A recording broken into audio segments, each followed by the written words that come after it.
Irving, do you want to come up and say a few words? Yay, Roman!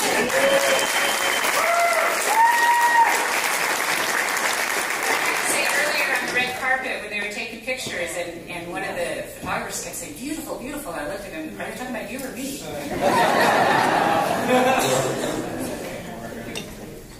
All right, Margaret, thank you so much. I don't know if those double wide doors are big enough for my head after I leave here after all those compliments.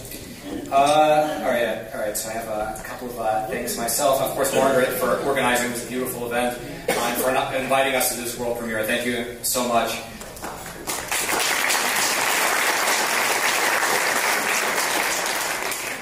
When we were unraveling some of the threads in this agenda over the course of the last year, putting together this project, we were really fortunate to connect with Margaret because she's, I believe, most likely the foremost expert on exposing Agenda 30 by 30 here in the States, which in the coming years, as more and more people realize what it is and how it actually affects people's lives, more people will realize how important this work is.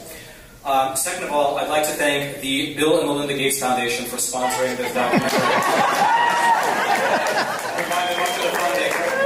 We're still waiting for the check to come in the mail, but I'm sure it's just taking its sweet time, as well as Pfizer. And there's actually one man who I wish was here. His name is Brett Nicola, I believe his last name is how you pronounce it. He's an absolutely amazing video editor out in California. We worked with him on this documentary. And heads up, this is my first documentary that I directed. But this man is just absolutely phenomenal. So any praise you have will go to Brett rather than me. And of course, the farmers here and the ranchers who opened up their house to me and my team and let us in, let us film you. Sometimes it's very uncomfortable. We're looking through stuff, photographing your family photos that are hanging on the wall, maybe not just for your family. Now it's for the world to see. So thank you so much. And I'll just briefly say that the reason we even began this investigation was because, back in the year 2022, when you already had the Ukraine-Russia war raging, and it was putting a lot of pressure on the fertilizer supply, the wheat exports, and you had politicians all across the world saying, "Hey, there's a real possibility of a food crisis coming on the horizon." It was at that time that a lot of these farmer protests began happening. Of course, you had the Netherlands, the real big one, but you had others in India, Sri Lanka, some in North America and Canada. You had others in Germany and Ireland, and so it was really all over the place. And of course, as a reporter, I'm always looking for an interesting story, and so I saw that, and I'm like, okay, that makes sense. I mean, there's macroeconomic problems. I'm sure they're protesting about that. But then you look into it, it's like, no, these farmers are protesting their own government, who's handcuffing them and putting them out of business. So it's like, that doesn't make any sense. Why would that be happening, right? It's like, you would imagine that the government would be extremely supportive of their own farmers, right? Not fighting the farmers. Maybe they would fight other industries like, gambling or prostitution or some sinful industries, but not farmers. That doesn't make any sense. So I spoke to my editor and I said, can we go to the Netherlands? I'd love to begin pulling on this thread. And he said, okay. So my team and I flew out there, and we spoke to anyone we could. We even tried to speak to as many government officials as would speak with us, which is surprisingly few, even though it's supposed to be elected officials who are open and transparent. But we just kept pulling on this thread, and eventually we figured out this picture began to manifest of this United Nations agenda, this international agenda. Agenda 21, or the current 15-year plan, Agenda 2030, and it's manifesting in concrete ways in all these different countries. And it was just, I guess there's this aha moment at the beginning of our investigation when I suddenly realized that this is what was happening. I was like, wow, it's all connected. It's all connected. And then we just kept digging and digging for the past year in order to make this documentary. And yeah, I feel like most people, especially in America, we look at the highlight reels. The World Economic Forum meets once a year, and the UN meets once a year. And then we look on Twitter, and it's like these compilation videos. The elite saying, "Oh, you're going to have a microchip in the back of your head. You're going to use your credit card to track your carbon footprint. We're going to have all these things in place." And you look at that and you go like, "Man, these guys are pretty crazy elites, right?" And then you go back to your life, right? That's what everyone does.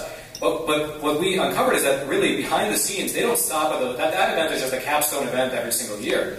There are organizations, groups, councils that are working overtime around the clock at the local level in countries around the world. And and that's something that we hope to expose with this film, to have as many people realize what's happening. So, without further ado, here is the movie. I hope you all enjoy it.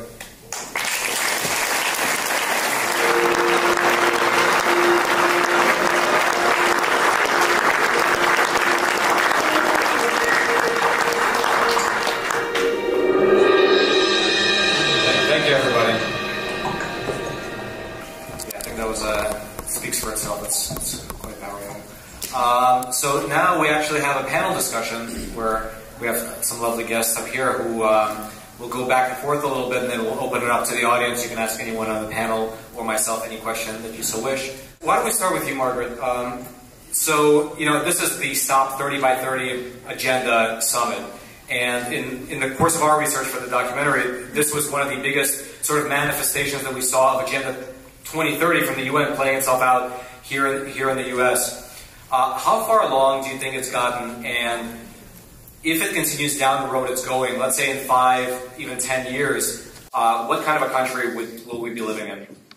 Well, I think it's actually gotten a lot further than people think, because the first 2 years of the agenda have really been setting the stage. They've been getting the people in place, the policy in place, and the money in place. And I think we're already starting to see kind of what I would say kind of birth pains, where the problems are increasing on the ground and the aggressiveness of the administrative agencies to implement these different projects to control the land are increasing. So I think they really are working towards that true goal of achieving 30% by 2030, and they've got all the things in position to do it. So I think it's something that we've really got to be very vigilant to watch and ready to fight these ground wars. And do you think it's feasible that in 5 to 10 years, if there's not enough of a pushback, right now it's 2023, so 2030 is not that far away. Is it feasible that they will achieve at least that timeline?